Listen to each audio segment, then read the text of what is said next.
Oui, tu lis? Toi qui avais été baptisé, oups. Toi qui avais été baptisé dans une piscine, ce baptême n'est pas recommandé dans la Bible. Oui, voilà. Toi qui avais été baptisé dans une piscine, ce baptême n'est pas recommandé dans la Bible. Est-ce que vous voyez? Voilà. Mhm. Maintenant, lis l'autre, mets l'autre là maintenant. C'était deux textes que j'ai envoyés toujours dans le même. Il y en a beaucoup comme ça. Mais j'ai trouvé ces deux là seulement. Mais le deuxième.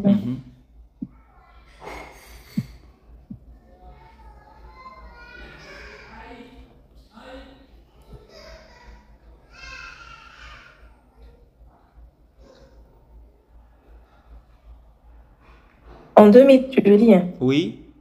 En 2013, je me suis baptisée dans la piscine de mon église.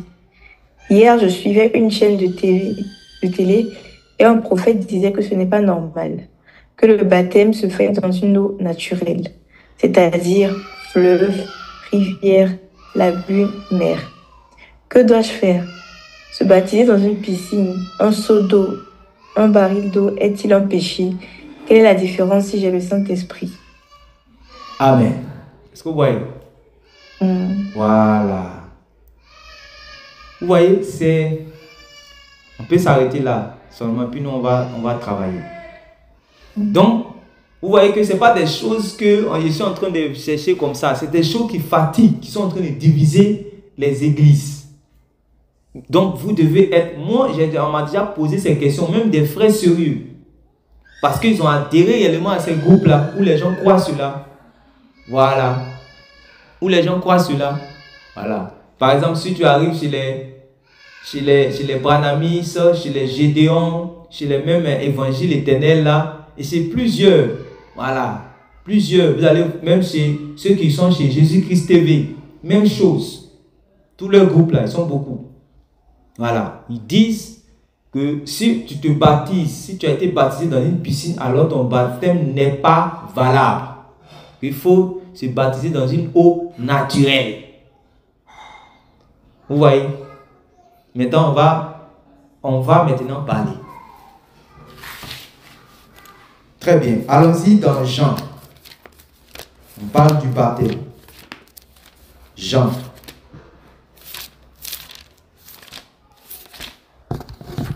Jean chapitre 2. Jean chapitre 2.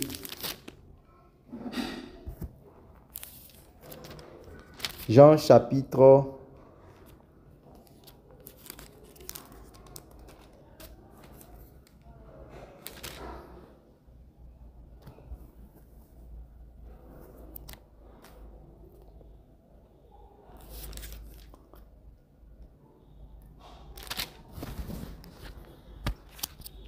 Jean chapitre 3, pardonnez, Jean chapitre 3 à partir du verset 22.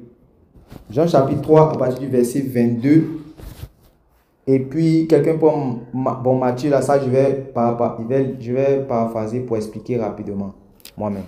Donc, il y a Jean chapitre 3, verset 22. Il y a aussi Matthieu chapitre 3, Luc chapitre 3. Ce sont les passages qui parlent du baptême. Jean chapitre 3, Luc chapitre 3, Matthieu chapitre 3. Luc cherchez également, voilà, sur le baptême. C'est ça. Maintenant, je vous donne aussi une explication de ce baptême.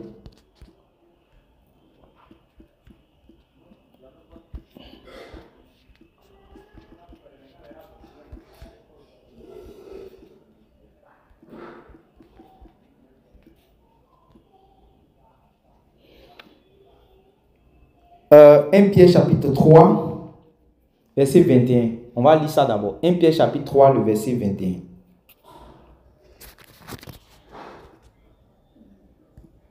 Donc, au fur et à mesure, ceux qui peuvent là, s'ils peuvent écrire les passages là sur le Zoom.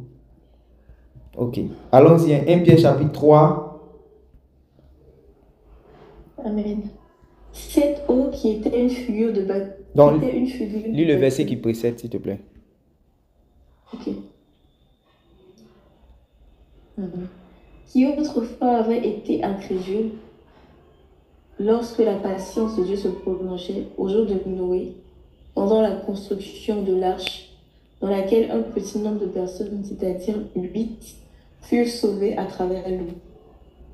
Cette eau qui était une figure du baptême, qui n'est pas la purification des souillures du corps, mais l'engagement d'une bonne conscience envers Dieu, et qui maintenant vous sauve, vous aussi, par la résurrection de Jésus-Christ, qui est à la droite de Dieu, depuis qu'il est allé au ciel, et que les anges, les autorités et les puissances lui ont été soumis. Amen. Donc, la signification du baptême, ici, c'est quoi? On vous dit que cette eau était une figure du baptême. Ce baptême-là, qui n'est pas la purification des souillures du corps. Le baptême n'est pas la purification des souillures du corps. Ça veut dire que le baptême, là, ce n'est pas ça qui purifie. Mais c'est un engagement d'une bonne conscience envers Dieu. Ça veut dire que la parole, qui est l'eau spirituelle, a déjà fait son travail, purifier même la conscience de la personne. On dit, quand nous étions sans Christ, nous étions sans intelligence, nous avons la conscience obscurcie. Est-ce que vous voyez? Maintenant, la parole est venue quoi? Éclairer notre conscience vis-à-vis de Dieu. Nous avons compris que nous sommes pécheurs et que nous avons besoin de retourner vers Dieu. Donc, c'est la parole qui fait ce travail. Maintenant, quand la parole a fait son travail là, on s'engage maintenant. Donc, il y a un travail spirituel normalement qui est fait et c'est après ça qu'on s'engage. Est-ce que vous voyez? Donc, c'est pour ça qu'on dit, mais l'engagement d'une bonne conscience envers Dieu et qui maintenant vous sauve. Donc, l'engagement d'une bonne conscience envers Dieu. Pour que vous puissiez bien comprendre ça d'abord. Maintenant, si vous lisez dans Matthieu chapitre 3 et Luc chapitre 3, qu'est-ce qui se passe? Dans Matthieu chapitre 3, Jean-Baptiste commence à baptiser et pendant qu'il baptise, la Bible dit qu'il y a plusieurs qui venaient à son baptême. On dit, ils allaient à l'eau du Jourdain et confessant leurs péchés, ils se faisaient baptiser. Amen. Confessant leurs péchés, ils se faisaient baptiser. Après ce groupe-là, il y a une autre foule qui est arrivée, qui était composée également des scribes et des pharisiens. Et ces scribes, ces pharisiens, ces sadducéens-là sont venus. Et quand ils sont venus, eux, qu'est-ce qu'ils ont fait? Ils ont accouru directement dans l'eau. Ils venaient directement dans l'eau. Et Jean-Baptiste a dit, non, vous ne pouvez pas venir comme ça dans l'eau. Regardez ceux qui sont venus dans l'eau là. Ils sont en train de confesser leurs péchés. Mais vous êtes en train de dire en vous-même que vous avez pour père Abraham. Que vous n'avez pas besoin en réalité de venir vous humilier comme les autres pour vous repentir de vos péchés. Mais vous voulez simplement faire du surplace, c'est-à-dire que venir simplement dans l'eau. C'est-à-dire que pour ce qui est de la forme, ils voulaient remplir, ils voulaient faire en fait, c'est ça, c'est du surplace. C'est-à-dire ils viennent en fait pour remplir pour ce qui est de la forme, être plongés. Ils n'ont pas refusé d'être plongés, c'est pour cela qu'ils ont quitté la ville pour venir. Est-ce que vous comprenez? Ils étaient venus pour être plongés, pour être baptisés, pour être immergés. Mais le fond, l'enseignement qu'on donne, c'est pour ça que Jean-Baptiste a dit, qui vous a enseigné, qui vous a appris. Il y a un enseignement qu'on reçoit d'abord et qu'on accepte d'abord avant de se faire baptiser, avant de se faire immerger, avant de se faire plonger dans l'eau là. Il y a un enseignement que tu entends, que tu acceptes d'abord. C'est ça que les autres ont entendu, ils ont accepté. Voilà pourquoi ils sont venus dans l'eau pour confesser leur péché, tout ce qu'ils avaient fait. Or, les autres, eux, ne veulent pas ça. Ils veulent seulement se faire baptiser. Ça ressemble à beaucoup de chrétiens aujourd'hui, non?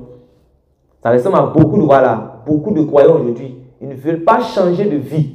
En tant, ce qui donne un sens réellement au baptême des gens, c'est le changement de vie.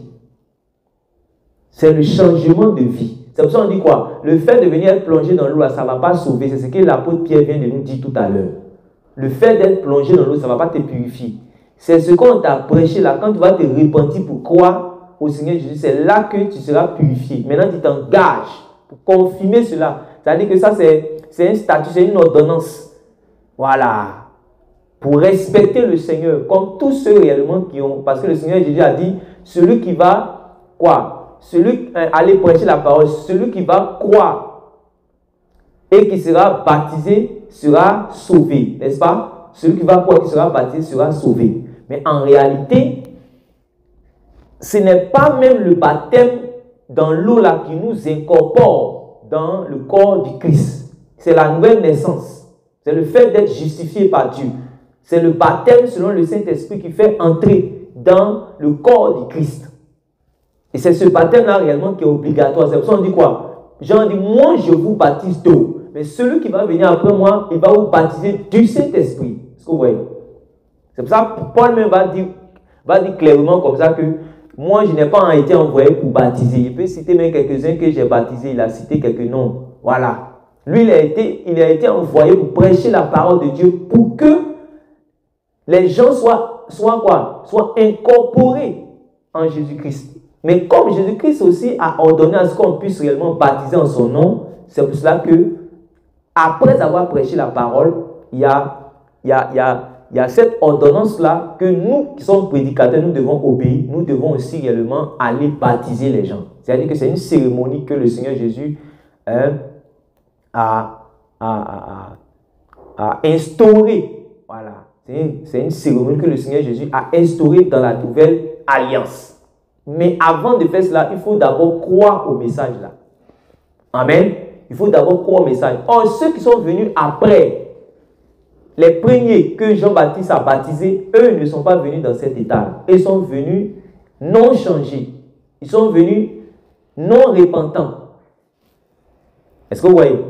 Voilà. Ils ne sont pas venus dans un esprit de repentance. Ils n'ont pas changé. Et Jean-Baptiste a dit, qui vous a appris à fuir la colère à venir? Donc, à partir de là, vous comprenez réellement le fond du baptême. Le fond du baptême, c'est quoi? L'engagement d'une bonne conscience avec Christ. Oui, on peut dire en engagement d'une bonne conscience avec Christ. Donc, pour expliciter ça encore, l'engagement d'une bonne conscience avec Christ, ça nous engage à quoi?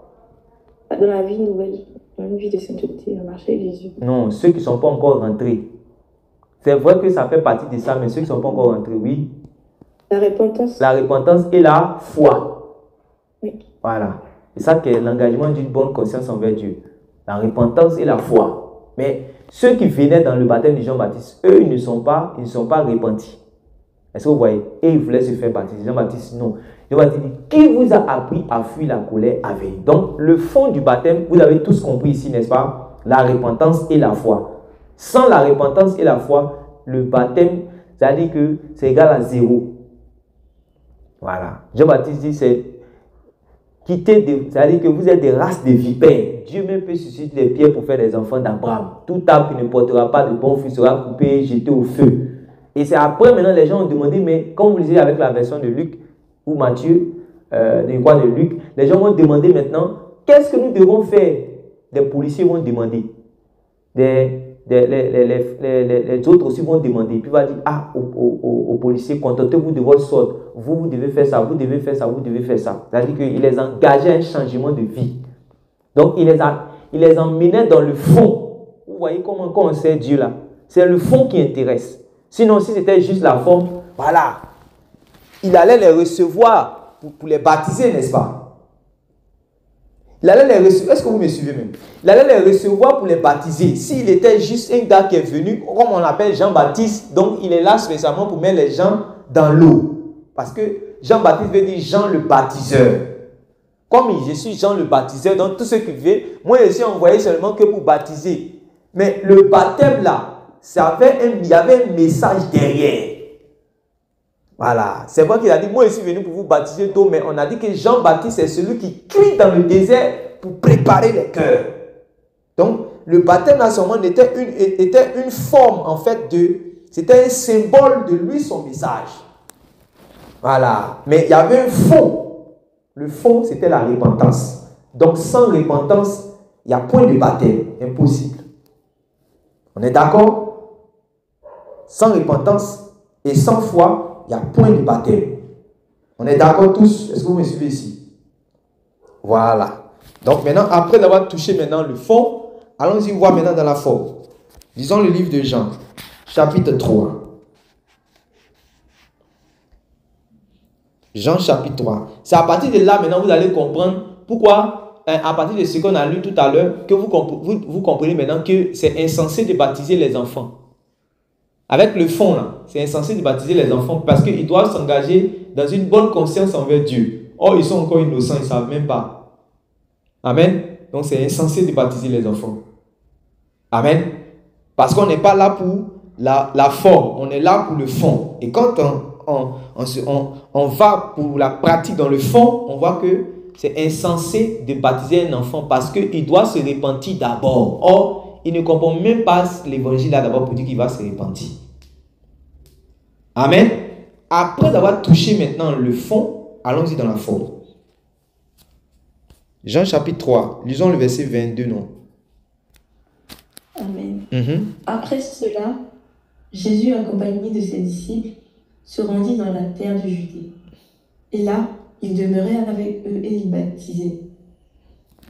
Jean aussi baptisait à Énon, près de Saïn, parce qu'il y avait là beaucoup d'eau, et on y venait pour rebaptiser. Amen. On dit, après cela, Jésus, accompagné de ses disciples, se rendit dans la terre de Judée, et là, il demeurait avec eux et il baptisait.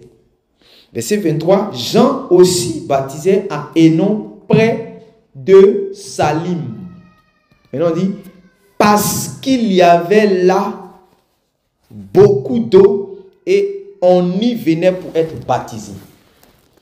Maintenant, il y a voir aussi si vous avez de l'intelligence. Quand on dit, il baptisait où ça?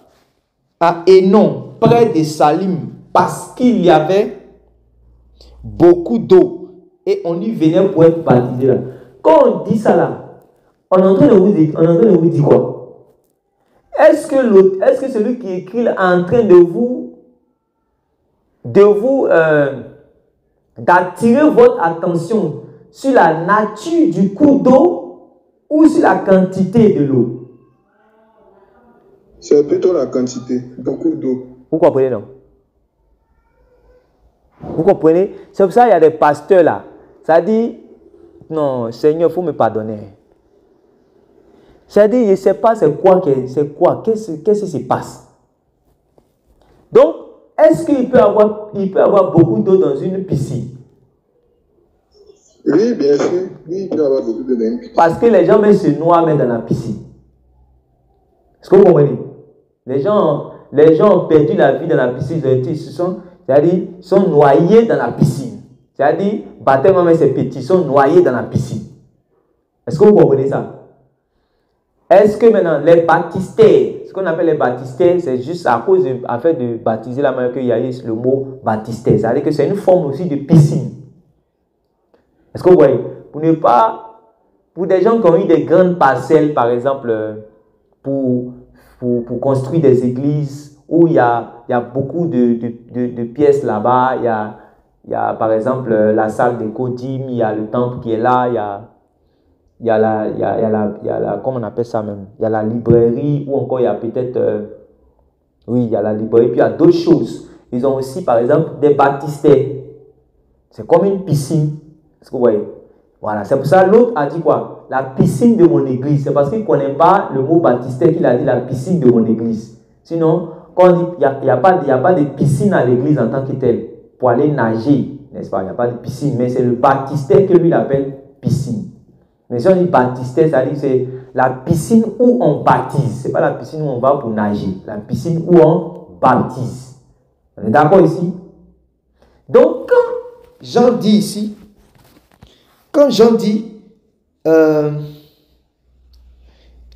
Jean aussi baptisait à Énon. Ouais, non. Et puis on dit Jean aussi baptisait. Ça veut dire que Jésus baptise à Énon, Jean baptise à Énon à cause de quoi?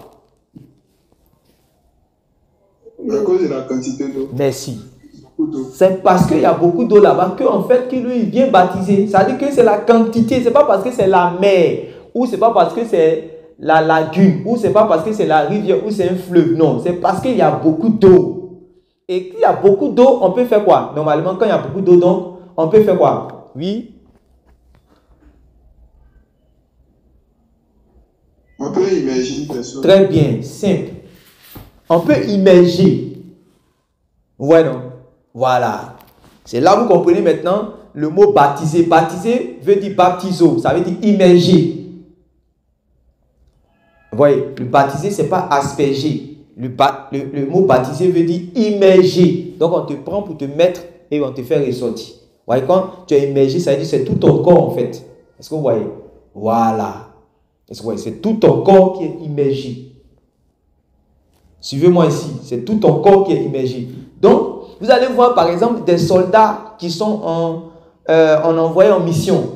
Plusieurs comme ça, j'ai vu sur les réseaux sociaux. Et des missionnaires sont sur le parcours, c'était en mission, ils ont prêché l'évangile, ces gens l'ont cru. Même il y a des soldats même qui sont déjà même des prédicateurs, des missionnaires. Donc souvent quand on envoie d'autres soldats pour aller sur le front, eux ils les évangélisent en même temps.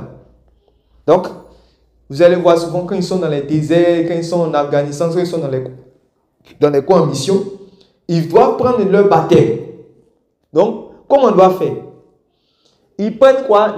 Vous savez que dans ce qu'on prend pour couvrir les chars, c'est un treillis comme ça, c'est un truc en plastique comme ça, donc il y a des petites choses. Souvent même c'est dans ça où ils se lavent même. Voilà. Donc c'est une petite baignoire, mais en plastique qu'on peut refermer comme ça. Voilà. Ils font ça et un peu d'eau qu'ils ont, ils mettent là. Est-ce que vous voyez? Et souvent même, c'est très difficile même pour être bien immergé. Mais tellement que la personne veut se faire baptiser, souvent on te dit tu t'assois d'abord. Faut pas, comme l'eau là n'est pas beaucoup, il faut t'asseoir tout ta chose d'abord. Tu mets tout ton pied comme ça. Et puis c'est cette partie là seulement qui est là. Puis maintenant on fait comme ça, puis on te met dedans. Est-ce que vous voyez? Pourquoi les gens font ça? Parce que la personne a compris réellement que le baptême c'est le fond. Et que cette petite baignoire qu'il a fait là, ça peut permettre en fait à la personne d'être immergée. Simple. Simple. Voilà. Donc, ce n'est pas une affaire seulement, ce n'est pas une affaire, du moins le baptême, ce n'est pas une affaire de eau naturelle. Non, il faut que je sois baptisé dans la mer ou bien je sois baptisé dans la piscine. Par exemple, en matière de forme, moi, mon baptême et puis le baptême de ma femme, c'est différent. Ma femme a été baptisée dans une piscine. Moi, j'ai été baptisé dans la mer. Vous voyez? Donc, si ma femme, par exemple, n'est pas mue dans la foi, qu'elle tombe ça, si c'est une nouvelle chrétienne, par exemple, elle dit, hé, je ne suis pas baptisé, hein? Ah, donc il doit aller refaire mon baptême. Oh, déjà, elle parle, du moins, elle a déjà baptisé du Saint-Esprit. Vous voyez? Elle est déjà baptisée du Saint-Esprit. Donc, quelle est la nécessité encore d'aller refaire son baptême? Alors qu'elle est déjà baptisée du Saint-Esprit. Quelle est la nécessité? Supposons même que le baptême là, c'est-à-dire que les gens ont raison. Mais toi, tu as déjà été baptisé du Saint-Esprit là. Tu t'en vas, c'est-à-dire que le fait, tu t'en vas lutter pour que tu sois baptisé dans, comment on appelle ça même, dans eau courante. Et c'est comme ça, il y a d'autres même qui ont perdu la foi et on les a envoyés dans d'autres sectes à cause de ça. Parce qu'on les a fait croire que d'autres étaient déjà pasteurs, serviteurs de Dieu. Ils sont en train de servir Dieu. On leur dit que ton baptême est un faux baptême. Je vous assure, des serviteurs de Dieu sérieux sont venus, mais on les a rebaptisés. On les a rebaptisés parce qu'on a dit qu'ils se sont baptisés dans la piscine. Donc, ils ont commencé à trembler chez eux. Ils doivent faire ce qu'ils doivent accomplir la volonté de Dieu. Et donc, ils sont allés. Beaucoup d'eau là, ils n'ont pas compris. Beaucoup d'eau ne veut pas dire piscine. Ne veut pas dire la mer. Beaucoup d'eau ne veut pas dire fleuve. Beaucoup d'eau ne veut pas dire l'eau courante. D'autres même voient les doctrines même bizarres pour dire non, il faut que on dit la mer. Donc l'eau là doit prendre pour partir, ou bien le fleuve, l'eau là doit prendre pour partir. Non, laissez ces choses-là. Ce n'est pas l'eau là qui purifie même. Amen. Amen. Est-ce que tout le monde a compris ça? Est-ce que tout le monde a compris ça? C'est très important. Voilà. Ils sont obligés de toucher tous ces points-là pour ne pas que demain vous soyez ébranlé ou bien un frère qui est ébranlé, vous pouvez l'aider à revenir sur le droit chemin. Amen. Donc vous voyez que ces derniers-là, ces groupes-là, ils se trompent. Voilà, ils se trompent. Ils sont carrément en fait dans l'erreur. Voilà, que tu sois baptisé dans une piscine, que tu sois baptisé dans une rivière. Moi, je suis baptisé dans la mer. Ma femme s'est baptisée en piscine. Les Aurélia, là, je les ai baptisés dans quoi? Lagune. D'autres sont baptisés dans Marigot. D'autres sont baptisés dans Baptistère. Amen. Peu importe, ils ont été immergés. Mais le fait de dire non, ça doit être forcément dans l'eau, comme on appelle ça même, de la mer ou bien des fleuves, c'est un gros mensonge. C'est un gros mensonge. Baptiser veut dire immerger. Si tu es dans un endroit où on peut t'immerger, c'est fini. On est d'accord? Très bien. Donc on a fini pour ce qui est du baptême. S'il y a d'autres questions encore, réellement par rapport à ce qui trouble